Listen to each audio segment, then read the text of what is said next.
Ele vem tentando há alguns anos lançar um documentário polêmico sobre os Trapalhões, mas já enfrentou alguns boicotes por expor controvérsias envolvendo os bastidores do grupo. Mesmo assim, ele continua a revelar fatos polêmicos sobre os Trapalhões, especialmente relacionados a Renato Aragão, ou Didi, o que pode fazer Renato Aragão ser mal visto por muitos, ou será que ele já é mal visto por outro motivo? Relacionado ao Renato Aragão, você vê os comentários, 98% são de pessoas xingando ele. É um cara que hoje, se ele tivesse que sair na rua, ou uma notícia que fosse, todo mundo tinha que falar, porra, Renato, o cara é um gênio e tal. Hoje a maioria das pessoas xingam ele. Por quê? Ele tem uma imagem que é uma imagem ruim. E essa imagem ruim, muito em razão da esposa dele. Segundo Rafael Spaca, ao que parece, as brigas no grupo Os Trapalhões começaram em 1983, quando o grupo se separou. Na verdade, essa separação foi uma grande briga entre Dedé, Mussum e Zacarias contra Renato Aragão, o Didi, e o motivo principal foi por causa de dinheiro. Os três descobriram que ganhavam muito menos que Renato. A separação foi o seguinte, sempre teve essa especulação que o Renato ganhava muito mais que os outros três. E de fato isso é verdade. Ele era o líder, era o cara que sentava para negociar. E a porcentagem que tinha o Renato Aragão tinha do lucro dos filmes era uma coisa assim surreal em relação ao que os outros três tinham, sabe? Era bem humilhante.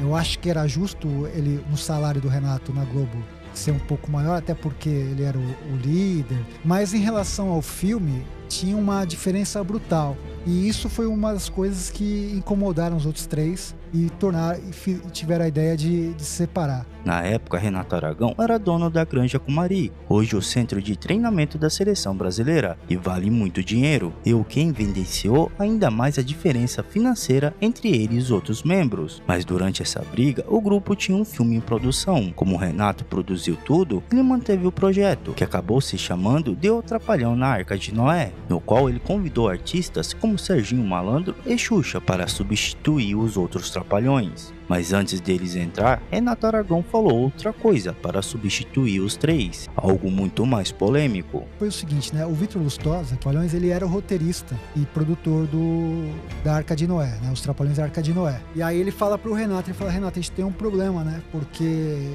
os outros três saíram. Daí o Renato falou assim, então não tem problema nenhum. No lugar do Dedé, você coloca um cachorro. No lugar do Mussum você coloca um macaco e no lugar do Zacarias você coloca um viado. O Vitor se espanta, ele era muito, e até hoje é muito amigo do Dedé, e vai pra produção do Atrapalhando a SWAT. Ele abandona o Renato. Enquanto isso, Dedé, Mussum e Zacarias estavam produzindo outro filme, Atrapalhando a SWAT. E com isso, houve uma rivalidade na produção dos filmes, com ambos os filmes sendo lançados quase simultaneamente, cada um tentando superar o outro, mas nenhum dos dois filmes fez o sucesso esperado quando foram lançados no final de 1983. Então o que aconteceu? O Renato falou assim, então eu vou provar para esses caras que eu não preciso deles. Vou fazer um puta de um filme aqui, que vai arregaçar na bilheteria, e o público vai ver e eles vão ver, sem eu, eles não são nada. Os outros três falaram assim, nós vamos fazer um puta filme e vamos mostrar para ele que sem a gente, ele não é nada. E aí eu não me lembro da ordem direito, mas um filme estreou num dia, acho que 1 ou 2 dias depois estreou outro. Só que o que acontece? O público se dividiu. Os dois filmes foram fracasso de bilheteria. Ah, é? É. E com o fracasso dos dois filmes e eles ainda brigados, a popularidade dos Trapalhões começou a diminuir. Até que em março de 1984, cerca de um ano depois da separação, uma pessoa conseguiu reunir o grupo novamente. Em março de 84, eles viram que assim não estava dando certo. A força dos Trapalhões começou a diminuir e o Beto Carreiro ligou para cada um dos 4, falou assim, ó, vem almoçar comigo tal dia, sem um saber do outro.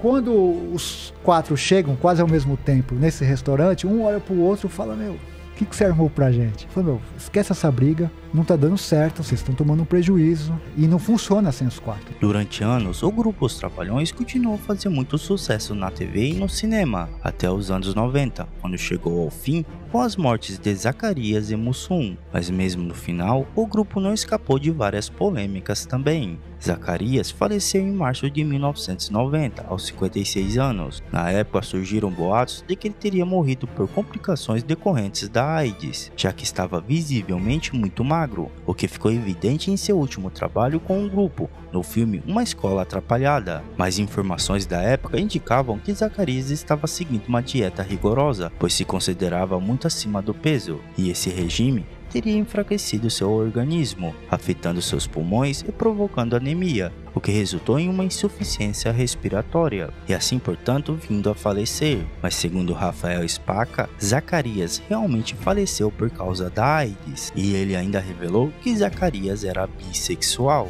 Ele na verdade ele era bissexual. Ah, era bissexual. Todo mundo que trabalhava com os Trapalhões, ele não falava, mas ele não escondia. E o que me espanta até hoje é o Dedé e o Renato não falarem sobre isso, né? Dizer, o Zacarias ele morreu por conta de uma dieta mal feita. E o Zacarias, infelizmente, foi dessas pessoas, né? Que foi vitimada pela AIDS. 4 anos depois, em 1994, Mussum faleceu após um transplante de coração. Seu corpo não teria aceitado o novo órgão, e ele faleceu semanas após o procedimento. Com a morte de Mussum, o grupo Os Trapalhões chegou definitivamente ao fim. Mas Rafael Spaca afirma que o grupo realmente acabou quando Zacarias faleceu. Ele também revela que Renato Aragão teria pedido a demissão de Dedé e Mussum da Globo após a morte de Zacarias. A morte do Zacarias em 90, pra mim é o fim dos Trapalhões, né? Porque daí eles começam a fazer aquela Vila Vintém, Trapotel, aquelas bobajadas todas. Nos Cafundó do Brejo, só o Renato atua. Mussum e Dedé não. O diretor era o José Lavini. E eu perguntei pra ele, mas por que naquela época só o Renato aparecia nos Cafundó do Brejo? E aí ele falou, foi uma opção do Renato. Ele chegou inclusive a pedir a cabeça dos dois pra Globo e o Boni não aceitou. E com a morte de Mussum, apenas Didi e Dedé continuaram na emissora, até que Dedé foi demitido da Globo. Renato Aragão seguiu então com o programa A Turma do Didi, e o Dedé foi para a SBT e começou a trabalhar com o Comando Maluco, competindo diretamente com o programa de Renato Aragão, o que causou dor de cabeça para a Globo e também para o Renato. Mas segundo Rafael Spaca, Dedé é mais fiel a Didi do que Didi a Dedé. Até que a Globo decide fazer a Turma do Didi, alguma coisa assim. E aí ele não leva o Dedé Santana, né? Ele fala, foi uma opção da Globo. Pô, o cara é o Renato Aragão. Se ele chega pra Globo e fala, eu quero o Dedé Santana, a Globo vai topar. Claro. Aí o Dedé faz o Comando Maluco. E aí fica um brigando com o outro em audiência, né? O Dedé no SBT e o Renato na Globo. E muitas vezes o Dedé ganhou. Até que convencem a Globo e o Renato, falam, o cara tá incomodando da gente. Daí ele traz o Dedé Santana pra Turma do Didi, é recebido com champanhe. Outro ponto que Rafael Spaca aborda é o impacto negativo que Lília Aragão, esposa de Renato Aragão, faz com a imagem do Didi. Segundo ele, atualmente é Lilian quem cuida e assessora a carreira de Renato, o que, de acordo com Rafael, tem prejudicado a reputação do Didi. Eu acredito assim que a chegada da Lilian, que é a atual esposa dele, ajudou, acelerou essa questão da imagem dele de arrogante, de prepotente, né? É ela, por exemplo, que fala para os funcionários e para quem quer que lida com o Renato, fala, Didi não, Dr. Renato, é ela que fala isso. Por ser responsável pela imagem do humorista, Lilian teria feito com que Renato Aragão deixasse de participar de homenagens e programas importantes, o que contribuiu para que a figura de Didi se tornasse menos apreciada pelo público. E ela não manja nada de comunicação. E muito dessa imagem ruim do Renato Aragão se deve a ela. Eu participei do Persona em Foco, que é um programa da TV Cultura que homenageia determinado artista. O Dedé foi um dos homenageados. Durante o programa, eles chamam pessoas. Mandaram uma mensagem, sabe? O Carlos Alberto de Nóbrega mandou uma mensagem, outros mandaram uma mensagem. Acabou o programa, eu falei, eu não vi o Renato aqui. Daí a produção falou assim, ele não quis gravar. Custava, porque os caras gravavam no celular e mandavam, sabe? E por que não mandou? Por conta disso, cara, assim, é mal assessorado. Rafael Spaca ainda afirma que tudo o que ele tem comentado sobre a esposa de Renato Aragão é tudo verdade, motivo pelo qual acredita que ele nunca vai ser processado por ela. Eu não gosto dela, cara, eu não gosto dela, eu acho ela uma figura maléfica, ela mente. Uma coisa que é importante, por exemplo, eu já falei várias vezes dela, e já me perguntaram, mas ela nunca te processou e ela não vai me processar, porque ela sabe que eu tô falando a verdade. Também tenho que falar que algum tempo atrás, Renato Aragão processou Rafinha Bastos, por ele ter feito piada com as publicações que ele faz no TikTok. Ou melhor dizendo, que a esposa dele faz ele fazer para colocar no TikTok. É bizarro um humorista processar outro humorista por causa de piada. Ele tinha que ter o espírito do Didi. O Didi era um cara que zoava todo mundo. Ele tinha que ter um pouco... Fala, meu puto, o cara me zoou. Ou usou o Rafinha, manda uma piada.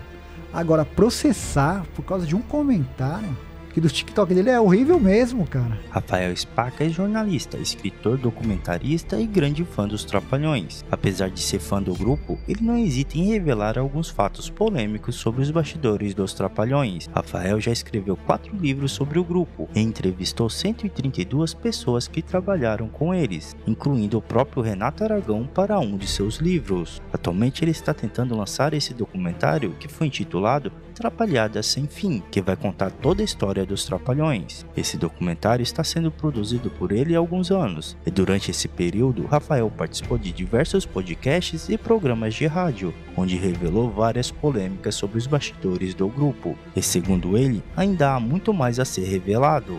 Mas Rafael também enfrentou alguns boicotes para que o documentário não fosse lançado, o que fez com que Trapalhadas Sem Fim ainda não tenha uma data de estreia definida. Eu não tô cometendo crime algum, entendeu? O advogado do Didi já falou contigo? Já falou comigo. Falou o quê? Já me ameaçou. É o documentário que ainda não existe, que ainda ninguém viu, mas é o mais falado de todos os tempos. Foi 4 páginas da Veja, foi capa da Folha, Estadão. E eu recebo, quase todo dia, mensagem de advogado do país todo, falando: Rafael, eu tô com você, se você precisar, te defendo, não sei o quê, porque eu acredito na liberdade de expressão, eu acho que o que você tá fazendo não é crime algum, é um trabalho jornalístico. Mas agora comenta aí, quem você acha que era o mais engraçado dos Trapalhões? E quando esse documentário for lançado, você vai assistir?